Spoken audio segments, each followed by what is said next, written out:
論是散聚，恩與不會變，每日降在你身邊。恩與同路人，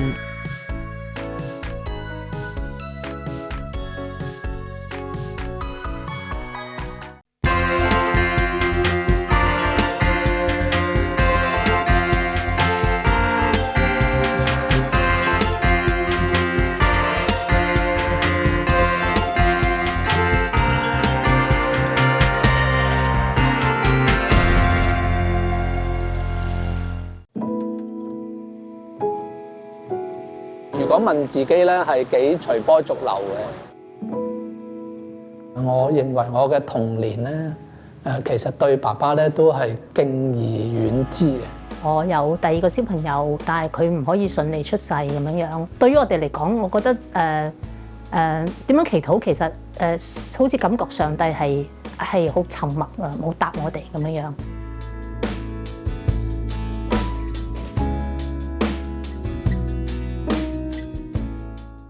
呢度係中環，香港經濟嘅核心。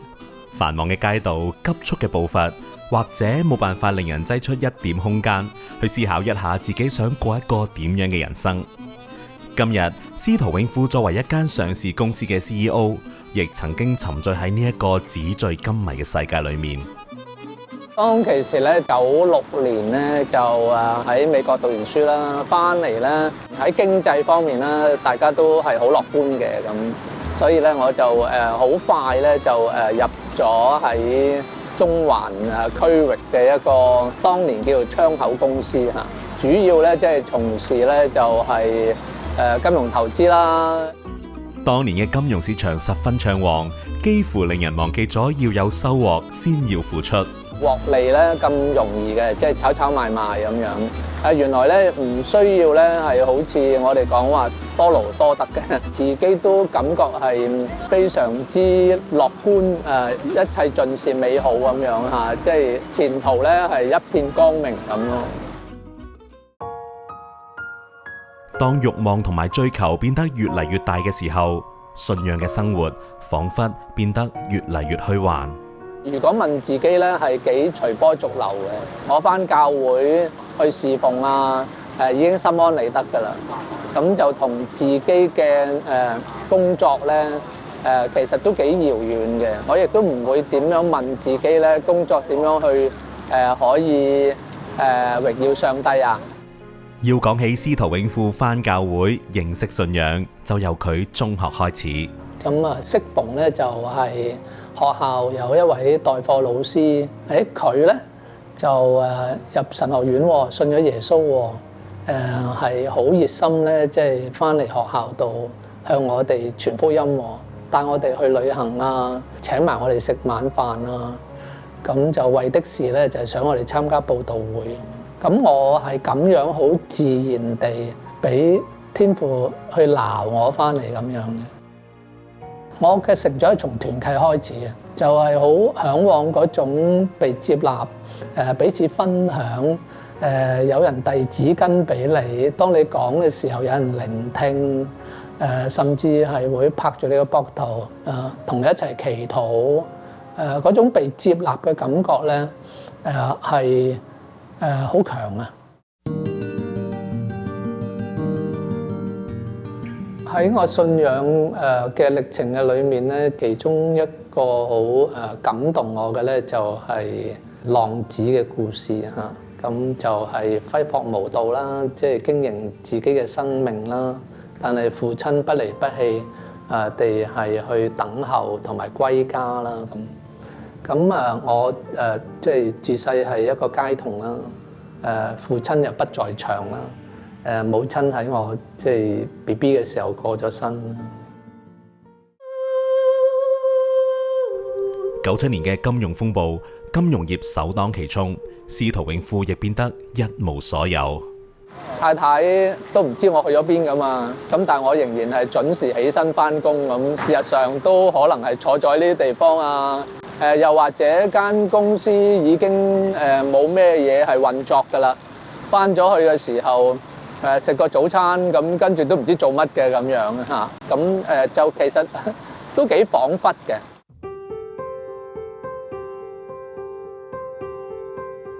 到我進入咗財困嘅時候咧，嗰個浪子嘅感受咧，又再一次呈現翻出嚟，而且好真實。正正就係原來我先至係嗰個真正嘅自把自為去經營自己嘅人生嗰一個浪子。咁我好記得嗰陣時，我就即係匿埋喺個房嗰度跪低祈禱，仍然係經歷嗰一份咧，即係上帝嘅接納。真係少咗溝通嘅，即係你會 feel 到大家佢好似溫度真係少咗喎，咁啊冇咁熱情啊，翻嚟都唔會同你講下日頭發生過啲咩事啊咁樣樣。咁我亦都覺得基於即係對佢都信任嘅，因為結咗婚都唔係太長嘅日子啦，覺得即係佢會即係佢係 smart enough 可以去處理佢自己嘅嘢啊咁樣樣咯。到後尾我記得佢咪話翻嚟話問旁敲側擊咁講，佢話係咪因為嗰陣時我做社工㗎嘛，社工可唔可以破產啊？問我呢個問題。咁我開始即係可能佢講咗少少啦嚇，關於佢嗰個經濟壓力啦咁樣樣。咁我又覺得破產都冇問題啊，因為如果即使係咁。因為我哋根本都唔係話好有錢出身啦，我哋都係基層家庭咁樣成長過嚟，咁我又覺得冇乜大不了咯嚇。時代嘅變遷，司徒永富童年居住嘅地方已經被拆毀重建，但係兒時嘅生活仍然係深刻難忘。咁我哋細個咧都係喺廉租屋廁所咧都係喺出邊噶嘛，咁就亦都冇分話廳一房嘅。少年咧唔識得比較嘅，就算我哋返學咧喺學校裏面咧，個個都係獨靚咪噶啦，即係都係徙置區啊、廉租屋成長啊咁樣，我哋就以為個世界就係咁樣噶啦，咁所以我哋唔識得比較咧，係唔會覺得唔開心。永富呢個名承載嘅就係司徒家嘅一份期盼。其實我阿爺嗰一輩咧係走難咧嚟香港嘅，咁所以都係並手抵足咁樣去即係生活掙扎做社會上邊比較低下層嘅工作咁可能咧喺佢哋嘅內心咧都係希望即係能夠帶多啲富貴俾呢個嘅家庭咁樣脫貧啦，咁所以永遠都富有咧，可能係一種反映咧當其時即係家庭生活或者社會嘅現狀。我信咗耶穌之後咧，我就反而有另外一個眼界去睇啊。耶穌基督嚟咧佢話叫人咧係得一個豐盛嘅生命。物質咧的確有佢嘅好嘅地方，就係讓我哋多啲安全感，但係等唔等於咧我哋係可以有一個滿足或者係內心嘅豐富咧咁樣？就正如咧就係買一張好名貴嘅床褥，但未必買到一個安睡。咁所以我哋真正嘅追求咧，我就發現咧，其實永富呢個名咧都可以咁去演繹嘅喎，就係心靈富足。媽媽喺司徒永富仲係 BB 仔嘅時候已經離去。爸爸就獨力支撐住成個家，但係覺得自己同佢好似有一種距離感。我覺得我同我爸爸父親嗰種嘅關係咧係一種矛盾同埋複雜嘅。一方面我係好感動嘅，因為我的確係去過我爸爸佢工作嘅工地，佢係一個鬥木佬，真係流晒汗，打風落雨都照返工，係手停口停，但係就係咁樣，即係每日出糧，我哋就有飯開，咁樣嚟到養大我哋三兄弟。但係我又發現喺我爸爸嗰一輩嘅裏面咧，其實咧都係有好多嘅生活嘅壓力啦，令到佢係唔識表達嘅。咁返到嚟屋企嘅時候咧，就係更加咧係休息都未嚟得切啦。咁何況咧自己內心咧其實都好多情緒嘅，但係係唔會有機會同人表達到。咁何況係對住我哋三兄弟。我認為我嘅童年咧，其實對爸爸咧都係敬而遠之嘅。即係甚至唔敢得罪佢嘅，因為佢一開聲咧就係鬧㗎啦。但係佢點樣去表達佢對我哋嘅愛咧？佢係唔識講嘅，淨係識做嘅啫。我好記得咧，當我去留學嘅時候咧，即係由頭到尾，我由申請嘅階段，佢都冇出過聲嘅。咁當然咧就係即係俾佢僅有嘅積蓄，即係俾我拎住做盤川。但係咧，嗰晚食完飯之後咧，佢又捉咗我去咧商場，就買咗件冷衫俾我。咁呢件冷衫咧就當我去到即係美國啦嚇，總會有啲係天時凍嘅時候攞嚟着咧，嗰份嘅溫暖咧，又再提醒咧，其實父親佢唔識得講，但係佢識得做，而且咧係有一種默默無聲嘅支持啊！爸爸嘅刻苦造就咗兒子嘅成功，但係兩個人一次嘅對話，做仔嘅開始明白到爸爸一直以嚟嘅心結。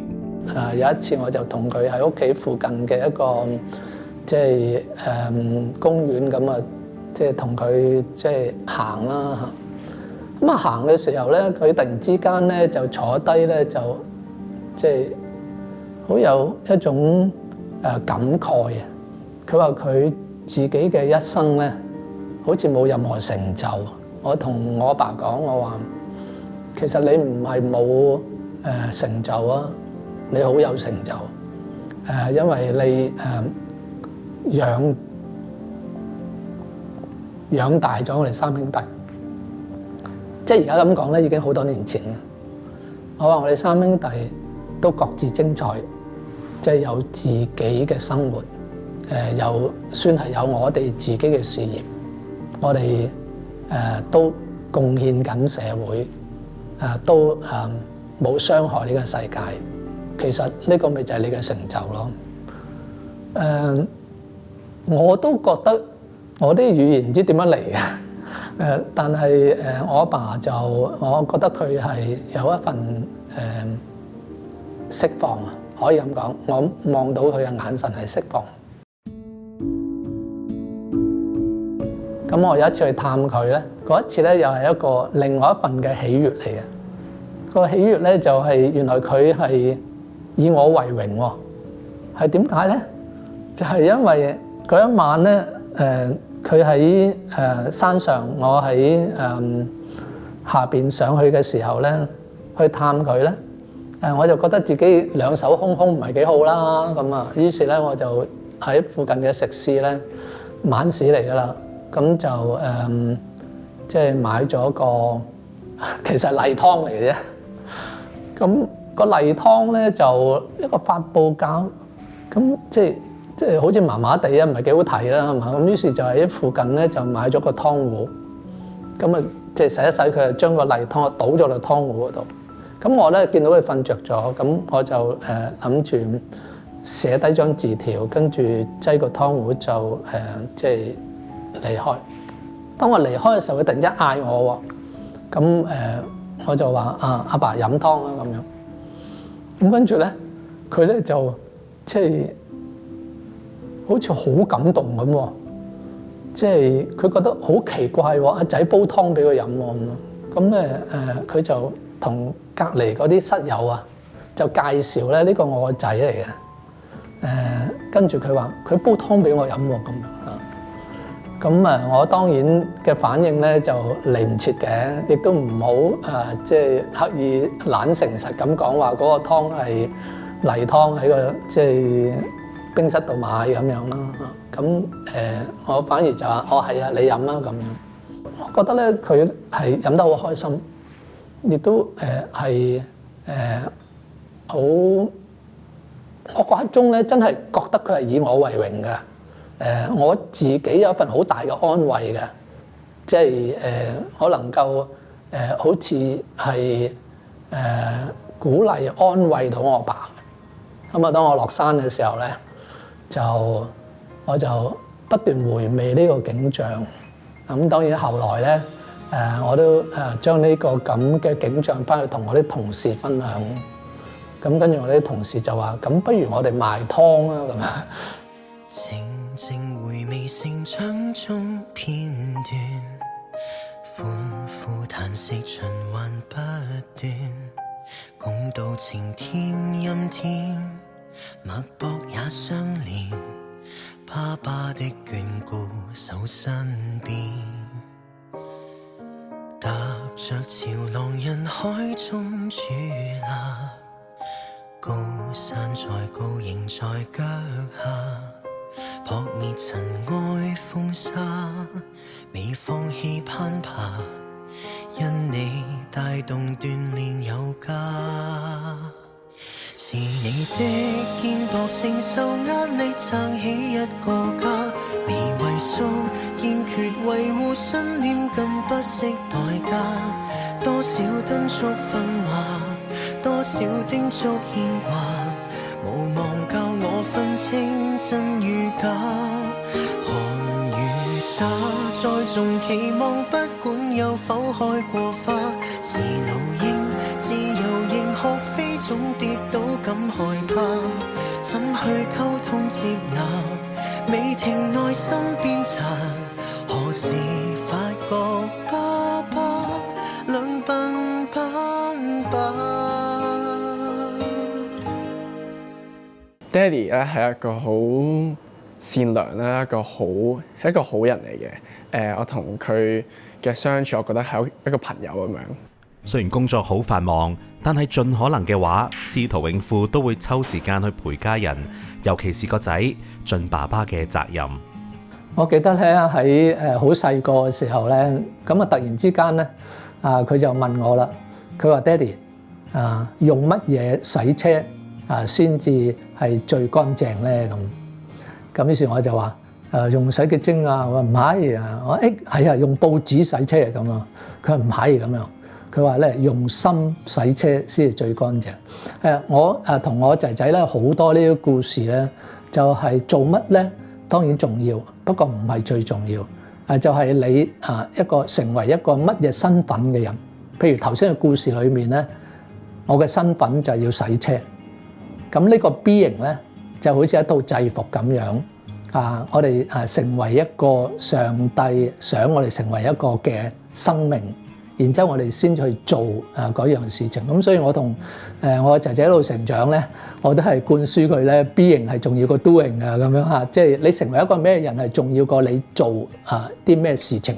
佢都會叫我成日都係活在當下，即係叫我好好享受個過程啊，唔一定要追一啲成績啊，或者要追學業上啊，或者喺運動上啊，佢都係一個重視過程多過重視成績嘅一個人。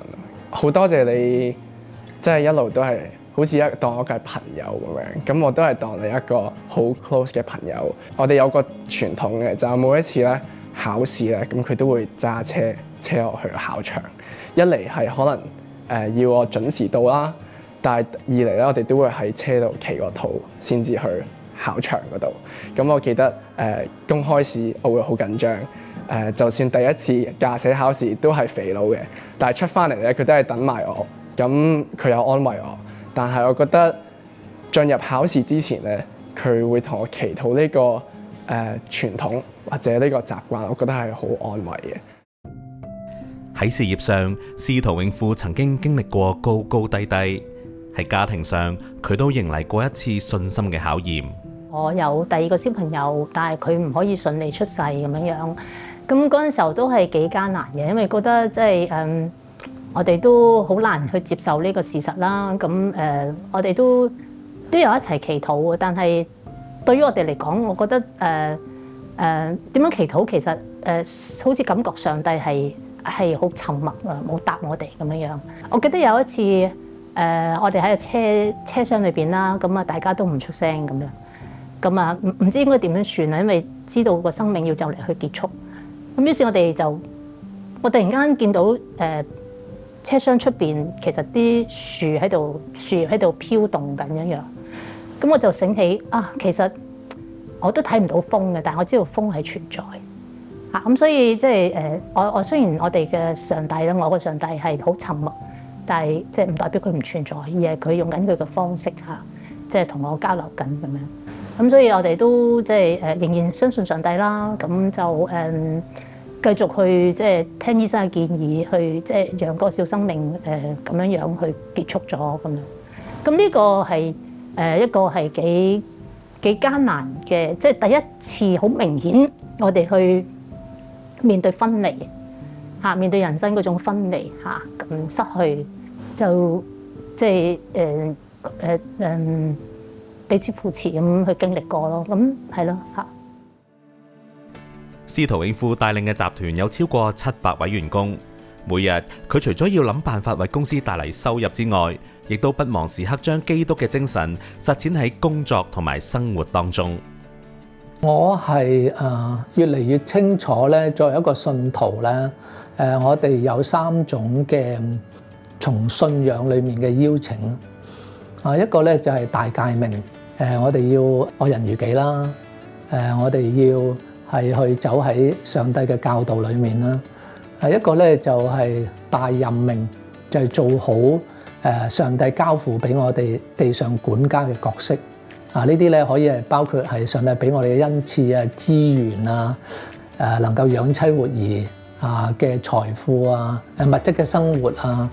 上帝將我哋擠喺一個位置嘅裏面，多多少少可能我哋都要適當地係去管理呢啲嘅資源啦嚇。更加重要嘅咧就係大使命就係我哋要去宣講整全嘅福音。咁喺我嘅餘生嘅裏面咧，我好渴望嘅咧就係成為一個使命門徒，帶住使命去活現上帝嘅生命，然之後將我自己擠喺邊一度咧，即係一個嘅職場嘅裏面。咁所以咧我係好渴望繼續成為一個職場使命門徒。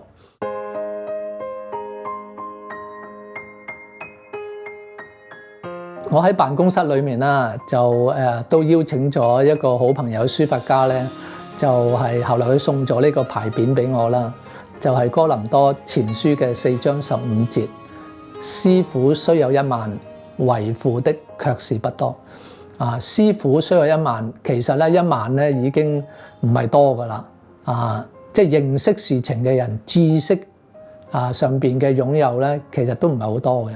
但係為父的卻是不多，即係為父咧就係用心啦，去建立別人啦，係以別人嘅好處為自己嘅好處啦。所有嘅嘢出自咧都係真心樂意嘅。而呢種咁嘅情懷咧，一個嘅為父嘅形象同埋追求咧，反而係不斷咧提醒自己，我哋學海無涯啦，我哋要認識嘅嘢事實上好多。但係更加重要嘅，用心真心與人相處，處理事情有個真誠，為別人嘅好處，我哋盡力而為，用愛去建立呢一個無私嘅為父咧，我反而咧即係會更想去追求咯。寒與沙再重期望，不管有否開過花，是老鷹自由迎學飛總跌倒感害怕。怎去溝通接納，未停內心鞭策。多謝大家收睇《恩語之聲》。如果想更多了解呢一個節目，歡迎打嚟我哋嘅熱線電話31064444，或者瀏覽我哋嘅節目網頁